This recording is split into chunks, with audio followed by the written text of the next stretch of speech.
It has been almost 3 weeks since lecturers and administrative staff attached to the University of Guyana Turkan campus has been on strike.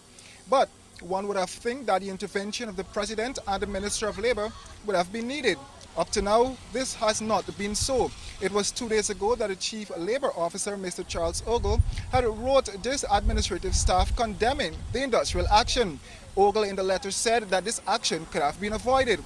But today the UGS's Vice President, Mr. Sherwin Lowe, had condemned Mr. Ogle's letter. Mr. Lowe said that they are not returning to work. Our demands have not been met, and therefore the strike continues.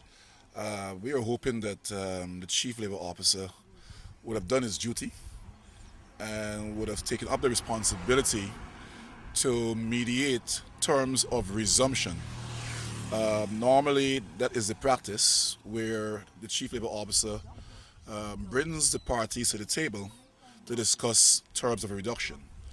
But he has chosen another course of action or inaction, and therefore we are left with no alternative but to continue the strike until better sense prevails. Asked the lecturers if all of their options fell through, what is their next step? They said that the same thing they were told in 2012 to return to work and let negotiations begin is the same thing they were told again, but they are not returning to work until their salary increases are approved. So we cannot return to work. We will not return to work. And they must understand this. There is no way that they could make us do it.